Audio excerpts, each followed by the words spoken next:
Hi, my name is Lee McKenney. I'm the marketing manager with Openworks. Thank you for joining us today. Um, we are happy to have you on board for our webcast about what you need to know about long-lasting antimicrobial surface protectants. Our expert panel today will consist of Mary Tirado, Dr. Curtis White, and Bob Chassie.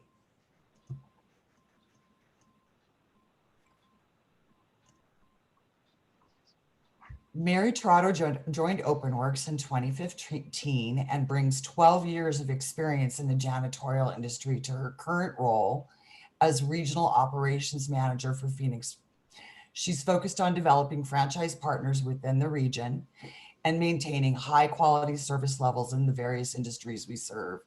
She holds certifications in infection control, OSHA safety, and bloodborne pathogens. A frequent speaker at national and international conferences in textile preservation, infection control, and in the control of problem-causing microbes in indoor environments. Dr. White is recognized as a leader in the understanding and control of microbial problems on substrates, in products, and in the indoor environment. Dr. White currently serves as Chief Technology Officer of ViClean Technologies, as well as chairperson of the Independent Commission for Improvement of Healthcare Outcomes and Cost Containment in the Veterans Administration and Department of Defense and Healthcare Systems. Bob Chassie joined ViClean Technologies in 2017 as the Director of Strategic Partnerships. His focus with ViClean is business development and managing existing customer partnerships within the variety of industries they serve. Bob's expertise includes 25 years in sales and marketing, primarily with sports and lifestyle related facilities, events, properties, and brands, including some well-known brands like International Speedway Corporation, NASCAR, Professional Bull Riders Association, Pepsi, Stanley, Black & Decker, and Ford. So welcome to our panel. We're happy to have you today. Today's webcast learning objectives will include learning what long-lasting antimicrobial surface protectants are and how and where they can be applied. We'll understand the efficacy and durability expectations for the product, and we'll review who can or should consider using antimicrobial surface protectants. So before we get started today with the webcast, just a couple of details about today's event. We will have a live question and answer session following today's presentation. To submit questions, just please navigate to the Q&A button that is at the bottom of your screen and type in your questions at your convenience. Our presenters will answer as many questions as possible in the Q&A session after the presentation. You'll also receive a PDF copy of today's presentation slides generally about 24 hours after the conclusion of the webinar. You will also receive a link to a brief online assessment. Upon completion of this assessment, you'll receive your CEU certificate. So with that, as we're all aware, COVID-19 has dramatically altered our lives, from how we work to how we socialize and everything in between.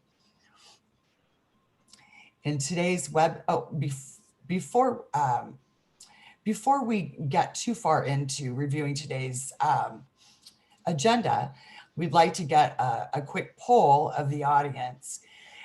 Are you currently using a long-lasting antimicrobial surface protectant at your facility? Yes or no? You should see a pop-up window on your screen. If you can just click yes or no on there and submit your answer, we'll share the results in just a moment. And give it just a few seconds for people to respond.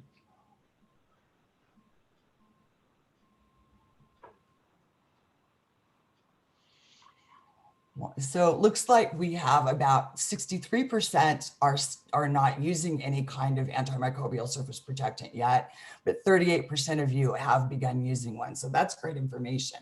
We're going to share a little more information with you today.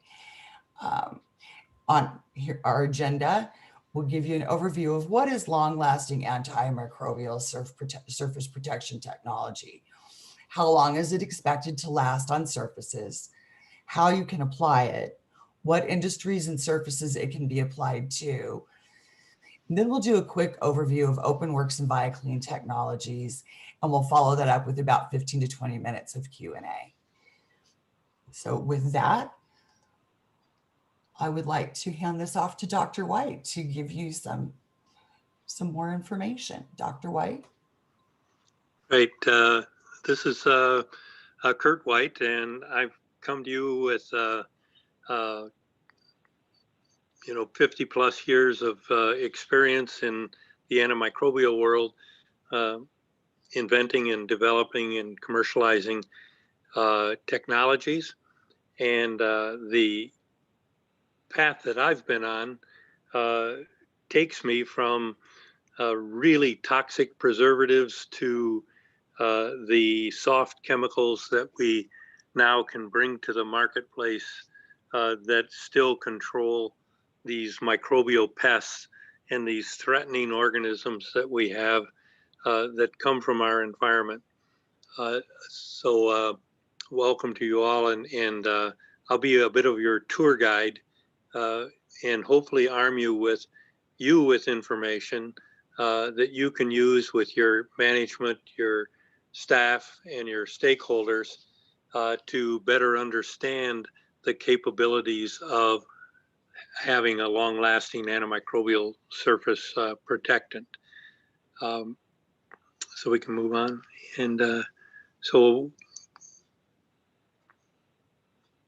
when you have the technology capability to bond things to a surface and make them part of that surface that actually on contact kill or inactivate microbes, you now have a tool that can bring you these properties of 90-day continuous surface protection. You can have 100% coverage. This is actually an important attribute because we also are in the built environments marketplace. We're all being challenged with the next magic bullet, right? To deal with all of this. And we're seeing in the marketplace kind of the retrenching, the reiterating of technologies that have been used in the past and have utility, but using them in the broad scale of a built environment may not be the best thing. UV light certainly has utility, and when you can accentuate the activity of that by using TiO2, all the proper anatase form of it and things of that sort, you can enhance it, but that's not something that has utility every place because you have shadowing, you can't go around corners.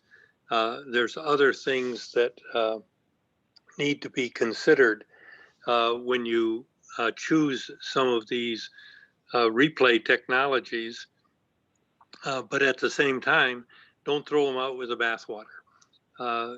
All of these materials need EPA registration. What they say has to be on their EPA registration documents, and that's more than just the label that goes on a bottle or a drum. There's collateral labeling that you need to get and pay attention to. One of the attributes of the technology we're putting in front of you today is that it is safe for use where there's direct food contact and in the presence of people. That's actually in the world of disinfectants and sanitizers. That's a huge safety clearance that differentiates a lot of products. Most of them standard disinfectants that you would see are not surface protectants. They are, in fact, disinfectants, and many of them have to be rinsed. Many of them need, all of them need a wet contact time to be effective, and that can be 10, 15 minutes.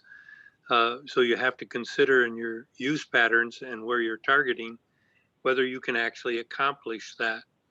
So the safety becomes a big factor.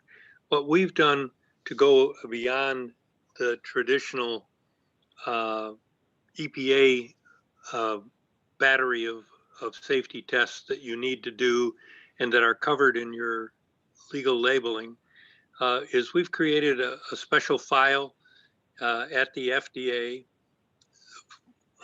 that allows people that are manufacturing medical devices, and these could be implantable or insertable devices. And this master file is an attribute, again, that no other company, to my knowledge, has available. And again, it just reads on the safety profile of the material. We are approved by the USDA for food contact. And what that should flag to you is, not so much about BioClean touting their approvals for these things, but those are reasonable bars for you to look at as you're looking at any technologies. The ability of it not to be have antagonistic chemicals with it to people, the environment, or the materials you're treating, and for it to not bring with it baggage. I suspect we have some of the folks from California, and you've lived with the evolution of, the tightest standards in the country on VOCs, on other types of pollutants that affect the environment and people.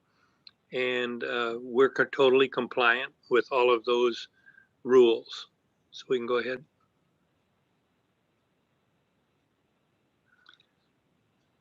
A critical thing, whether or not you're using a leachable type disinfectant material or you're doing something that is in fact a long-lasting surface protectant, is the range of organisms that you control.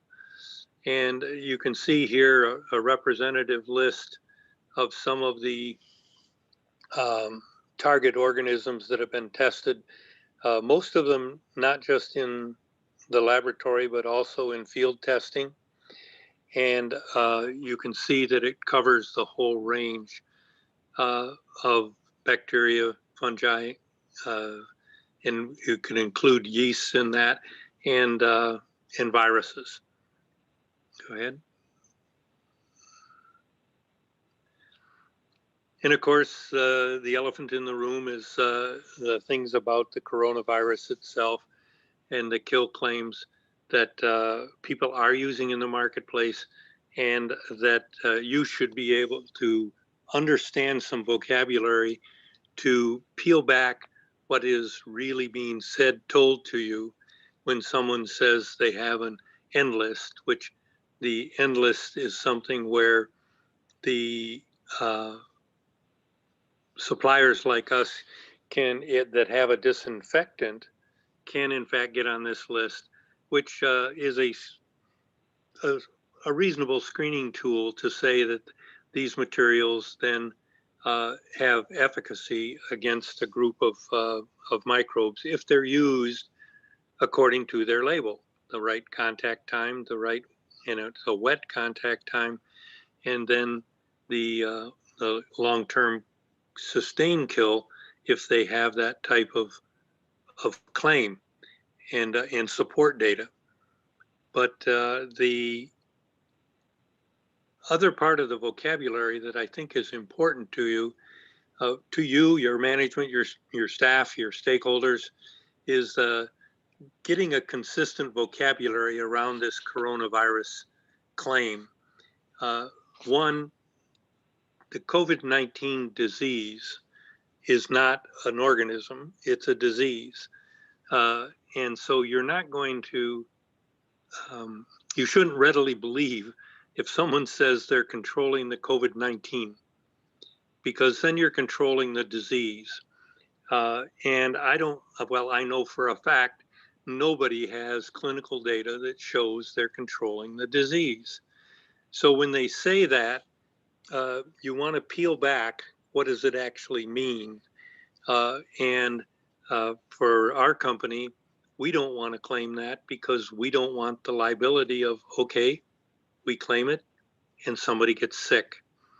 You don't want to treat your facility with the claim that you're controlling the COVID-19 disease and you don't have data to support that, because of course somebody is going to get sick. And when they do you become liable?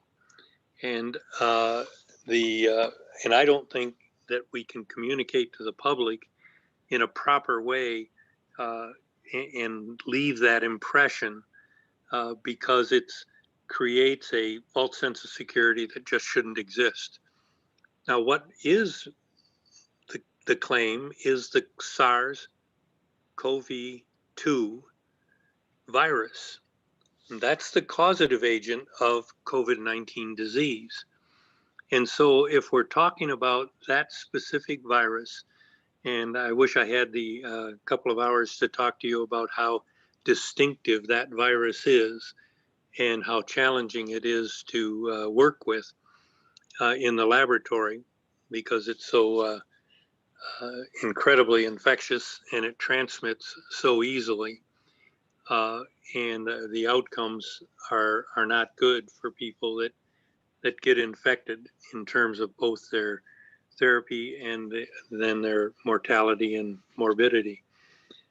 So the SARS-CoV-2, and then people have backed off, and part of what you're being bombarded with is, well, we're a coronavirus. We can control coronavirus.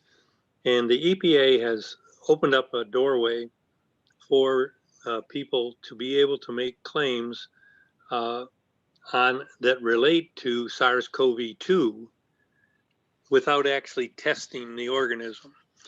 And what they've said is that if you have shown efficacy, performance, and this is laboratory stuff, against other coronaviruses, and many of you, I hope all of you remember, we've been through this pandemic before, multiple times, and depending how old you are, and how well you survived it.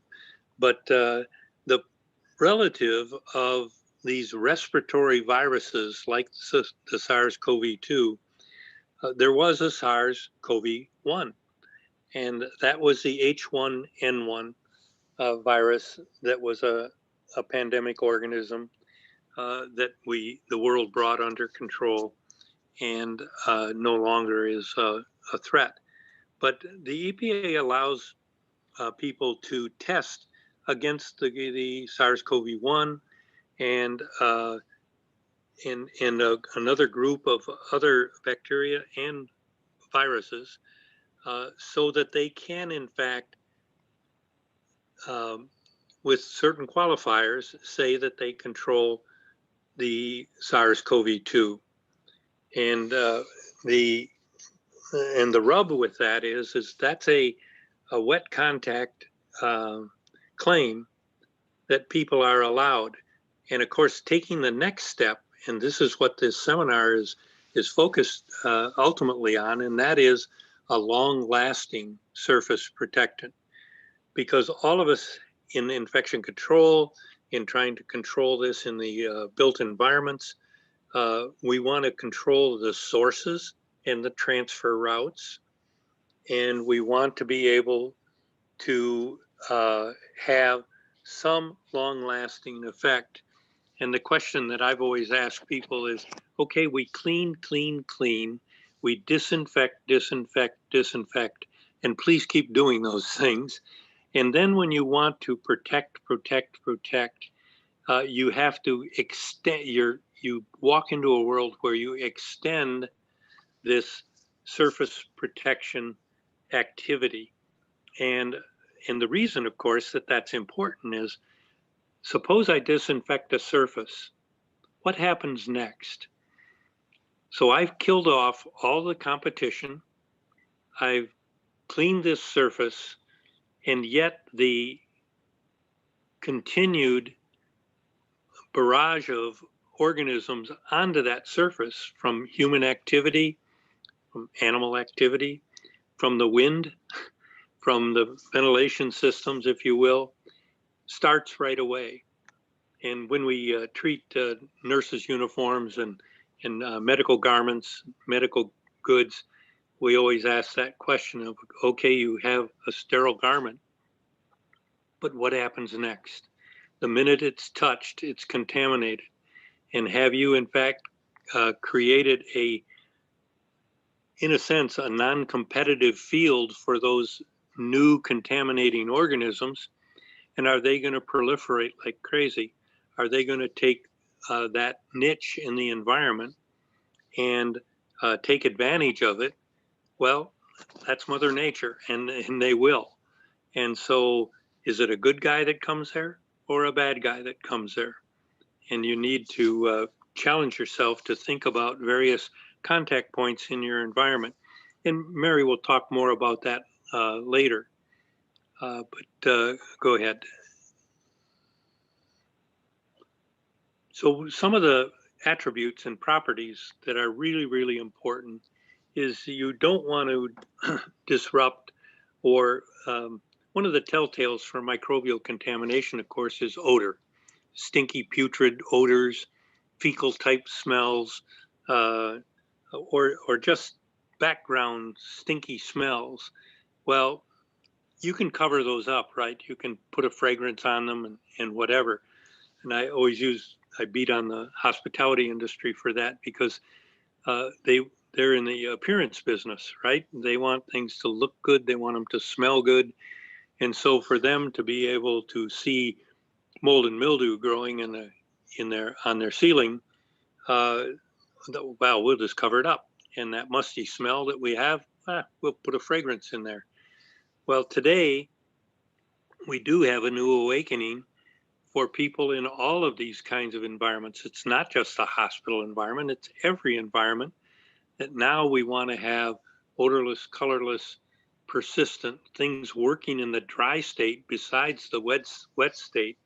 We'd like it to be water-based so that we don't have the VOCs associated with other technologies.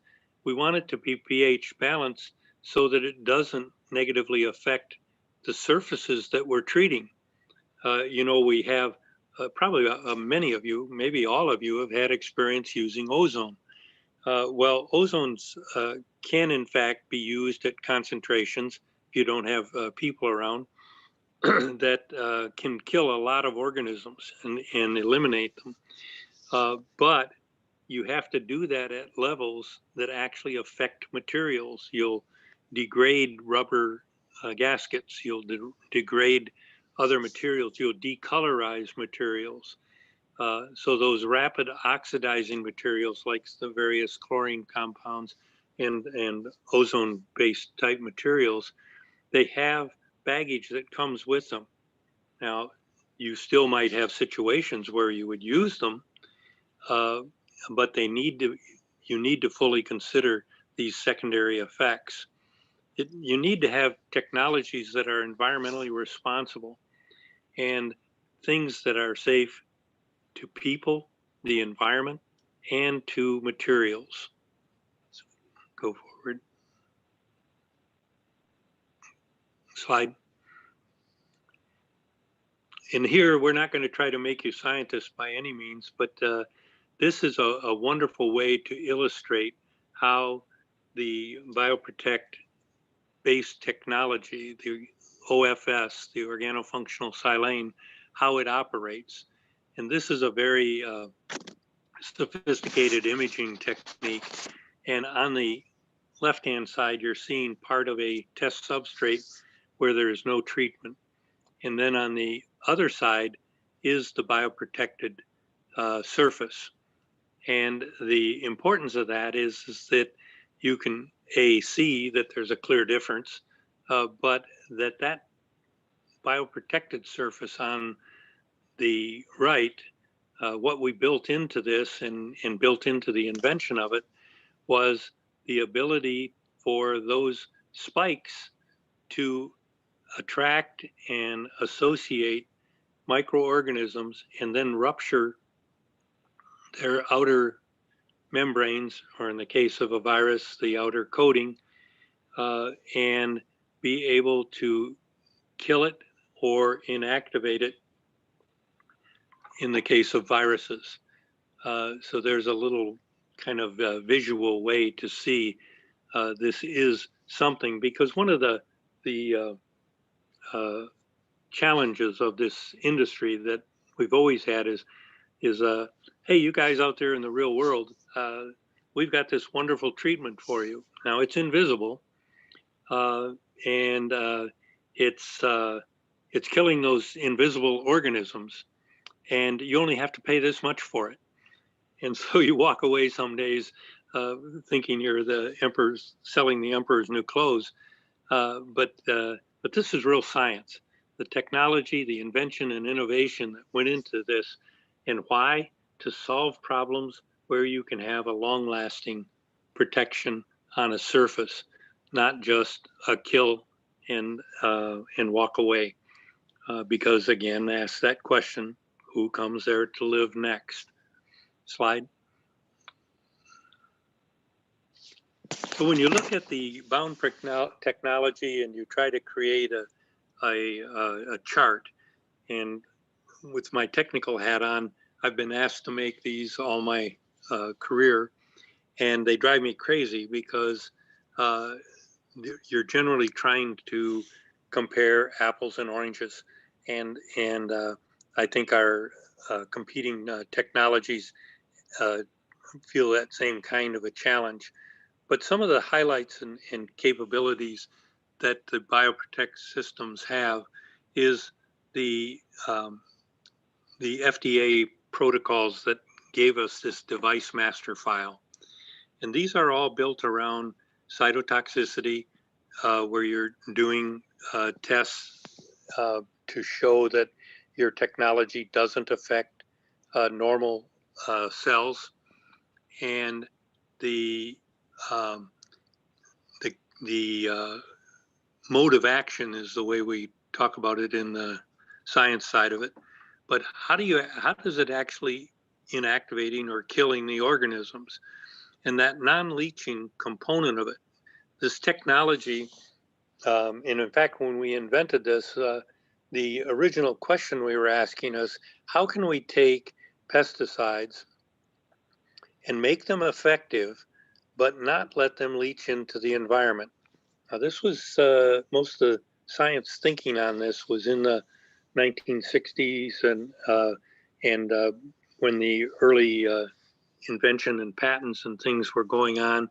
The innovations to it that we've brought on our modern patents is another story, but the original one was we wanted to have something that was non-leaching, and so that it didn't go in the environment, didn't go on people's skin to affect the normal flora of the skin, which are, the skin is the largest organ in the human body, and the balance of it and the microbes that are on it is essential to your health. So go ahead. Of course, safety drives everything we do when we're handling chemicals. And so we bring to you an extremely safe to handle material. And go ahead. Slide.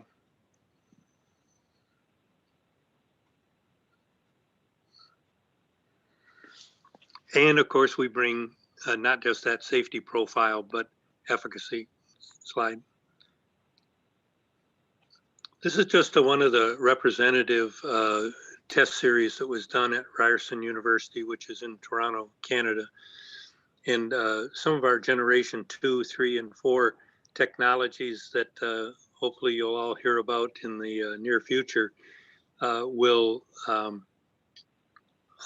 invented and created by a really crack group at Ryerson University.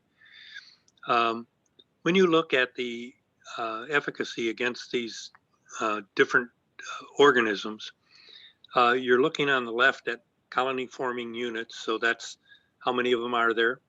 And then along the base, the different organisms themselves, and you'll see the performance against an untreated surface and on a treated surface. Now remember, this is testing that went on a dry, excuse me, a dry surface. And so the performance criteria is not a wet disinfectant that you might have to rinse away. And then you can see the on the second table shows some of the different substrates that could be treated. Now these were real world retrievals in a food processing plant. We used to call them slaughterhouses, and now they're protein harvest places. So lots of organic matter around, no control over the quality of the water that was used for the delivery, but tremendous efficacy in the reduction of the organisms. Slide.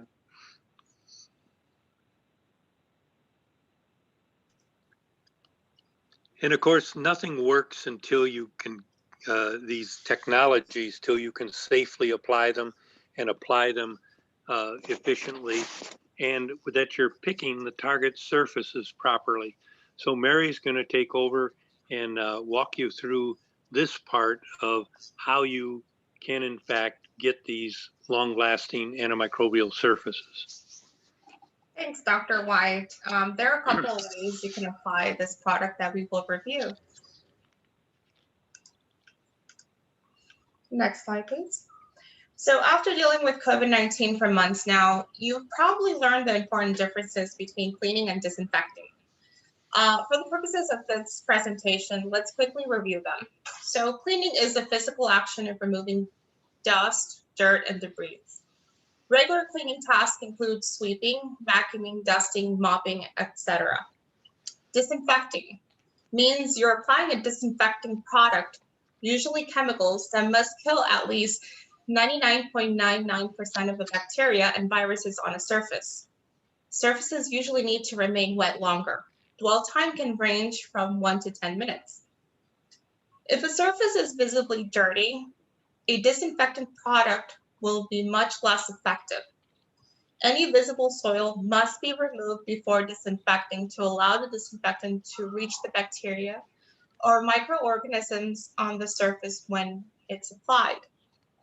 To ensure the best results when disinfecting, your service provider should use a two-step process at a minimum.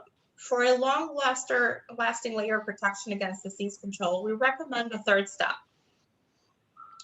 The first step is a general cleaning to remove soil, dirt, dust, organic matter, and most germs.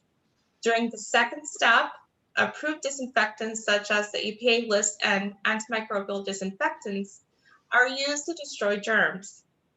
Apply an EPA-registered long-lasting antimicrobial surface protectant, like Bioprotectants or similar, to create a shield against bacteria and microorganisms for up to 90 days. Just as a disinfectant will not work as well if the surface is not clean prior to application, so is the case for applying the surface protectant. For the surface protectant to work as described, surface must be cleaned and disinfected following appropriate dwell times prior to application. It is most effective when surfaces are cleaned regularly and free from debris. Applicators. So you would just spray on a surface directly from the bottle or sprayer. It's easy as that. No rinse is required. Even for food surface contact, and protection begins in 60 seconds and remains effective for up to 90 days. For pump spray application, using pump sprayer, spray entire area of 4 to 6 feet from the surface, making sure the surface is completely covered.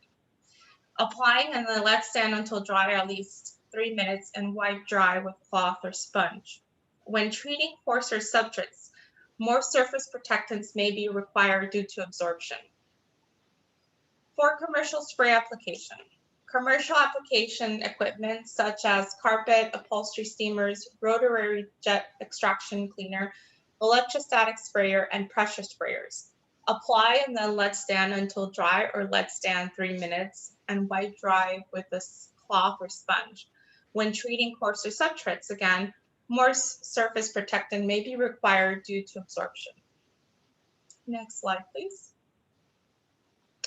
Thank you for the overview of how long-lasting antimicrobial surface protectants work and how long we can expect them to last.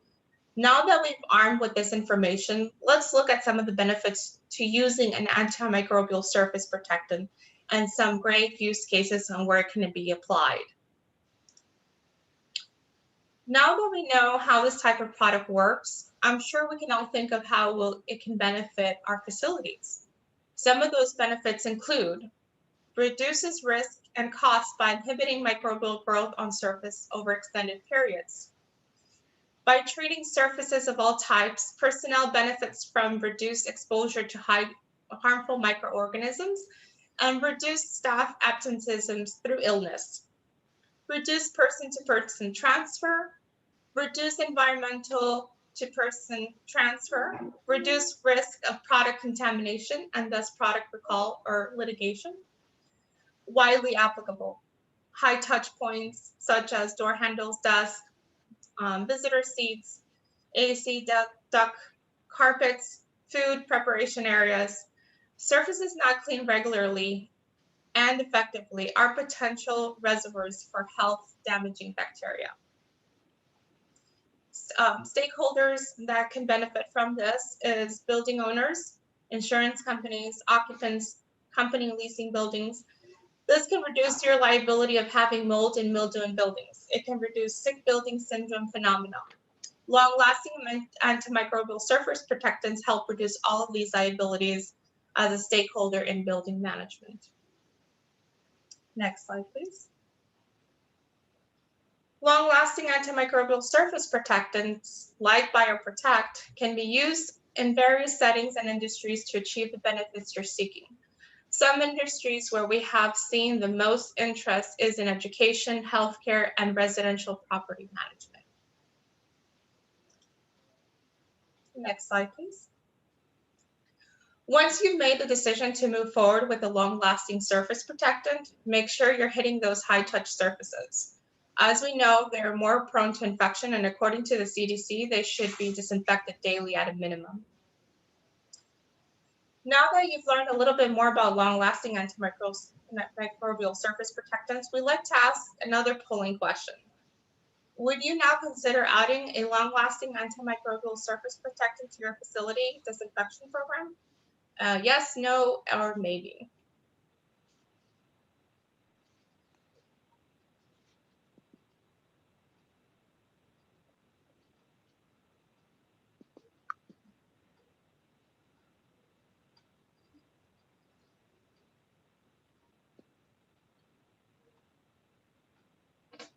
All right, great. So thank you for your input. I'd like to transition now to give you some information about Openworks.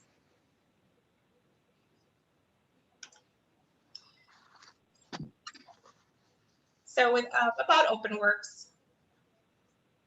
With more than 35 years of experience, Openworks is proud to continue to provide over nearly 5,500 nationwide customers with the most effective and innovative process in the cleaning industry, along with a highly trained elite network of service providers using the latest cleaning technologies and best practices.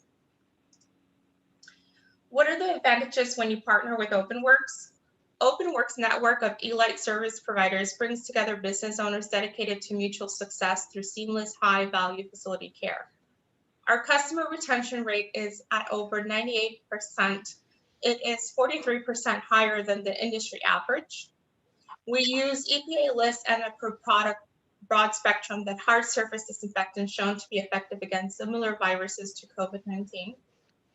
Our service providers have gained and received OSHA bloodborne pathogen certifications.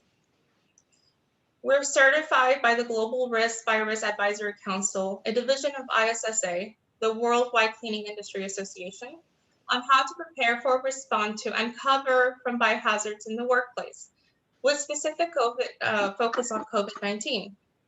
We are trained on infection and contamination control measures for infectious diseases situations such as the novel coronavirus. We are your one-stop shop for complete facilities care. We have integrated facility services, single point of communication, local service with corporate oversight, and high quality and responsiveness. Our Total Works is our suite of comprehensive services solutions developed on recommendations from expert agencies and organizations like CDC and EPA. Feedback from Openworks customers and their consumers. Total Works is complete cleaning and disinfection system that includes treatments of high-touch surfaces, workspaces, and common areas and restrooms throughout your facility. It includes 3 programs: Sani Services, Infectiguard, and our newest offering, Continuous Care. Continuous Care is a brand new service Openworks is offering to help with longer lasting infection control for our customers. It is a long-standing, lasting antimicrobial surface protectant, just as we have discussed today, that is applied after surfaces are cleaned and disinfected. Our new Continuous Care service includes the entire 3-step application process. We clean all surfaces to free them from dust and debris. We apply EPA list and approved disinfectants to all surfaces. In the final step, we apply the long-lasting antimicrobial surface protectant using an electrostatic sprayer to ensure maximum coverage and to inhibit the growth of bacteria and microorganisms like COVID-19. Enhance your cleaning program with cutting-edge technology that creates a long-lasting layer of protection, offering complete peace of mind and continuous protection against bacteria and microorganisms for up to 90 days. Sani Services is our ongoing cleaning and disinfection services that covers workspaces and common areas, restrooms, and high-touch areas throughout the facility. We have 3 disinfection plans you can choose and services delivery frequency that best meets your needs. All offer continuous care and an antimicrobial surface protectant like Bioprotect. That is applied after surfaces have been cleaned and disinfected to provide continuous protection from bacteria and microorganisms for up to 90 days. Infectiguard is our in-depth cleaning and disinfectant surfaces that give you the peace of mind that your facility is disinfected with EPA-approved antimicrobial disinfectants that prevent the spread of germs that cause infections such as influenza and COVID-19. If you have a confirmed case of COVID-19 or another biohazard virus outbreak and need to ensure your facility is completely disinfected, choose Infectiguard to ensure your facility is thoroughly disinfected and even hard to reach surfaces and surfaces that typically are not cleaned on a regular basis. Continuous Care is available with both to provide continuous protection from bacteria and microorganisms for up to 90 days. Now, without further ado, I'd like to introduce Bob Chess, Director of Strategic Partnerships, to give you a bit more information via Clean Technologies. Thanks, Mary. And I appreciate everyone's time, and hopefully you've learned something today. Via Clean Technologies is a biotech company based out of Philadelphia, Pennsylvania, and they've been around for about 5 years. And approximately 3 and change years ago, we purchased the rights and IP and some other data from our one and only Dr. White, and who, as you know now, is our Chief Technology Officer. So we wanted to make sure that we're ahead of the game and identify solutions to situations out in the world that we now believe we have a a difference maker. So we want to make sure that we kind of push that thought and that practice through in everyone's lives, whether it's through the air, surfaces, skin. We do have a hand sanitizer that is not part of this, but we have all these various touch points in everyone's daily lives that we feel we've got the best-in-class technology. Go ahead. So, the crux and the foundation of our portfolio is our Bioprotect Ready to Use. And when Mary and Dr. White were both talking about the antimicrobial application product, this is the primary product that we use. We do have it in a concentrate, for larger commercial opportunities. That's diluted, but it all comes down to the basic the primary, ready to use product. And many of these things, we captured earlier in some of the other slides, but I think one of the ones that needs to be highlighted, where Dr. White had mentioned and walked through how it works, one of the keys that needs to be identified and pushed is the fact that it's a mechanical kill and not a poisonous kill. So when these microbes are destroyed, they go away, much like a balloon lands on a bed of nails. It doesn't come back, as opposed to any of the other leaching antimicrobials that ultimately can create some superbugs. I'm trying to look at, I think most of those other things we've covered. So, for the sake of time, we can go to the next slide. So key takeaways. Basically, the Bioprotect product, we believe, is a unique and safe. It's EPA registered. It's an antimicrobial technology that provides a long-lasting protection against microorganisms. The key to all of this, and Mary touched on it as well, is that it's a system. So you don't just go on into a room and spray Bioprotect on a surface that hasn't been cleaned or disinfected. You need to make sure that those spaces and those areas and those surfaces are clean and clear of debris. You next want to make sure that the disinfectant does its job through its dwell time. It's killing what it needs to kill. It works in a wet state. And then our Bioprotect works in a dry state. So once that disinfectant's dry and the Bioprotect is applied to those surfaces, it does not become effective until that product is dry or that surface is dry. And so it takes those three steps to provide the most effective, efficient, and successful treatments, or results rather.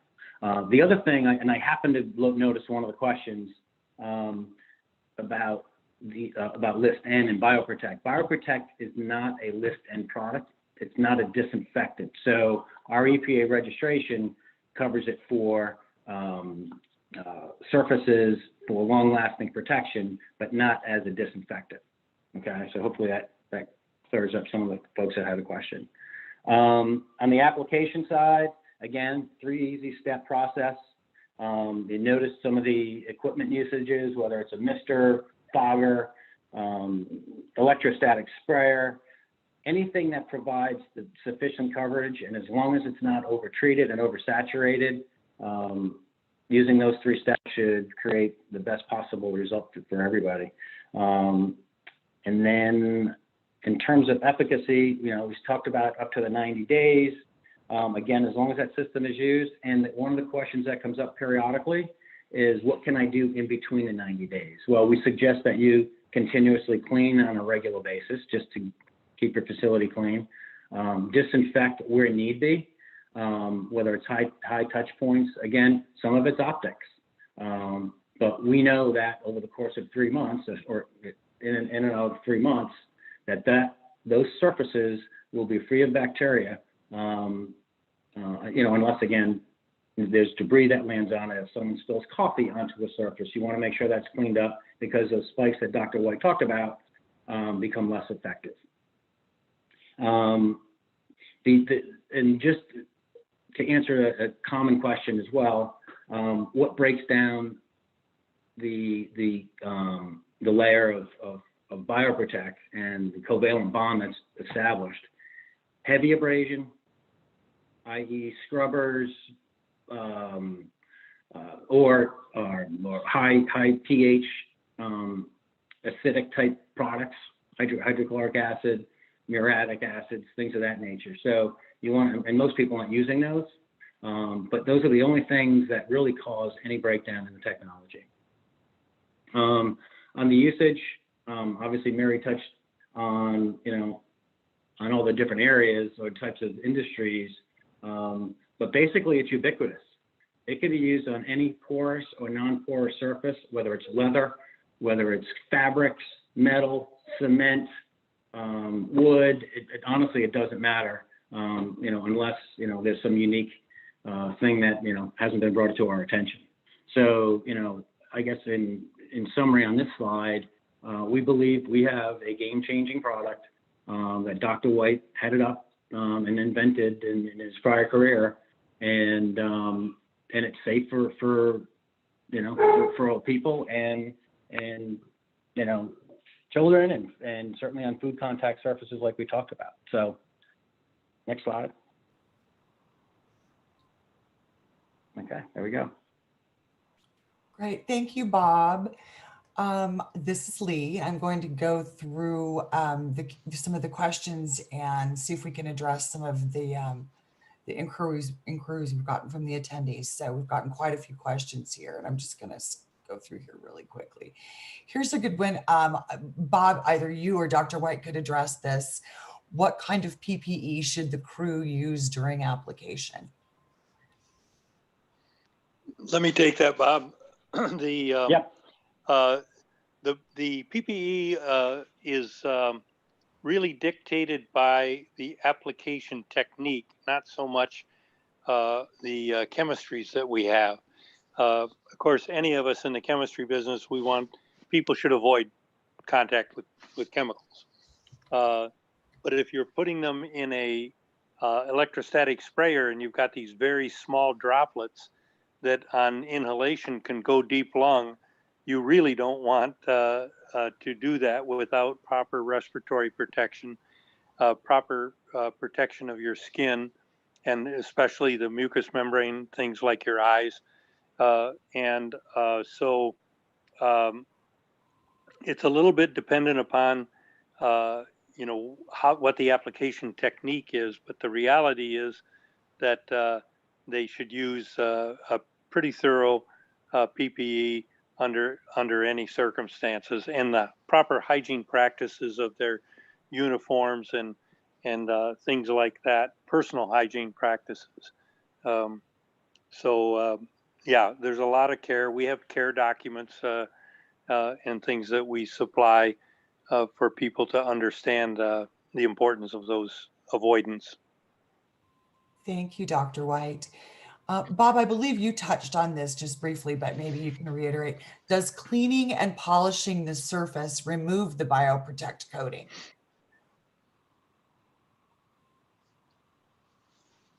Sorry. Well, I will let Dr. White add some color to this, but the answer is no. And again, that covalent bond that has been established not only attaches to the surface, but attaches to itself. So that makes it even more stringent and obviously, protecting it against any of the microbes and such. But applying a polish, well, if it's going to cover if a polish is permanent and it's going to cover the spikes, then I guess it will have an issue or a challenge. And Doc, certainly had guidance on that, but any other regular washing will not have any effect. Yeah, we really like for people to have their surfaces prepared. Part of that hydrophobic character that we bring with it makes it easier to clean. And we like to get it to where people can use microfiber cloths, good wipe downs to do it. But the experience we have is with 100 bonnet cleaner cycles on a carpet. And so on nylon, polyester type carpeting, the material was still there and still killed microbes. So the durability because of these chemical bonds is pretty fantastic. Wonderful. Bob, this one I think I'm going to direct to you. You were speaking a little bit about this earlier. Has microcoating been officially approved by the EPA? It's my understanding that only one solution has been approved so far. Was that towards me? Yes, if you don't mind. Either of you, actually, it's fine. Well, we Yeah. have the approvals from the EPA, or we wouldn't be in the business. And these are longstanding registrations where we have the accepted labeling for the claims we make. And the importance of that is that we're extending that. The COVID has brought a whole new spectrum. The EPA doesn't have techniques approved for studying the SARS-CoV-2. We have had incredibly credentialed organizations do that testing for us, and we're working with the EPA to help them get certified techniques. I sit on ASTM committees and others that are helping guide the agency for this. The Healthcare Surfaces Institute that I'm on the board of directors of, we're helping the EPA find these proper techniques so that they can then regulate them more thoroughly. That part of it's a new world. And so we are getting the targeted organism approvals, but we're working that through with the EPA. So I think that what we have is we've got the best available platform for claims and capabilities, and we're working hard to get the emerging claims and capabilities. Thank you. We've gotten quite a few questions. Mary, you might be able to address this about using the product with an electrostatic sprayer. Is that possible? Is it an effective use of the protectant through the sprayer? And does it cause any clogging problems, are basically the questions. Yes, I've done several of the trial runs myself, and I've used the electrostatic sprayer. And I love that method of application because of the fact that it's convenient, it's fast, and you don't need to worry about whether or not the chemical has wrapped around the surfaces, right? The electrostatic sprayer ensures that that application is done correctly versus a regular spray bottle. So, considering the usage and the way, the peace of mind for that, it's the best application, and it doesn't clog as long as you are maintaining the equipment properly. I know some folks have issues because of the fact that they don't clean it after each use. So keeping in mind, if you maintain it as any other equipment for, janitorial products, you're going to ensure that there's no issues with clogging and things like that. Great. And Mary, while you're speaking, can you give a little more insight into why we require our crews to use PPE with their general applications? Someone is saying that it gives the impression, showing those pictures gives an impression that our product may not be safe to the people using it, and that's not necessarily the case. Yeah, that's correct. So the product is safe for the environment. And I do see where that is, it makes it show like it is a biohazard or whatnot. But the thing is that individuals who are cleaning or, applying a product should always use PPE, and the necessities of using at least a mask, gloves, and things like that. Sometimes we'll have crews out with full-on PPE because keep in mind that we're sending individuals to the front lines to clean a facility that has had a COVID confirmed case or an outbreak. So we need to ensure that those team members are kept safe while they're conducting those services. Thank you, ma'am. Dr. White, are there variables in how long the Bioprotect is effective on a surface? for example, exposure to some specific pathogen or multiple touches? Part of the beauty of the technology is that it's as durable as the surface you treat. And so that's the big variable. Mary's emphasized, we've all tried to emphasize that cleaning is an important step in these whole processes. and so if you treat a bunch of dirt, that dirt will slough away, and then so will the treatment. So those friable surfaces that come apart, have less durability. But the organisms interfacing with it do not affect the effectiveness. So the treatment isn't used up. Bob mentioned it's a physical kill. It ruptures the membranes, and so it's not being used up in the killing process. And the design part of it that we did was so that we wouldn't get what's called sublethal doses. So if you have a normal disinfectant on a surface, and then you put organisms on it, they're being killed. They're using up the chemical. Well, at some point, they use up enough of the chemical that it doesn't work anymore. And that's a sublethal dose. Well, that's the point where microbes adapt. And that's where some of the historically used toxicants that were used as disinfectants are no longer acceptable, because they not only caused adaptation, but they also caused resistance to antibiotics.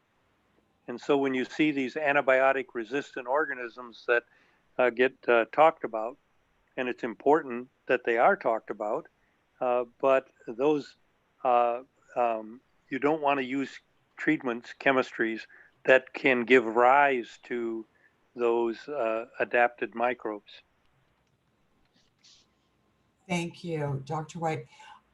Since we're running a little bit over time, I thought I would give us one last question to address, and then we'll wrap it up for the duration. How do I test the treated surface to confirm that work has been completed?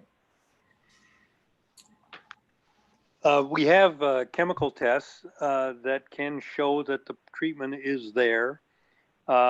We have markers that can be used with it so it can fluoresce.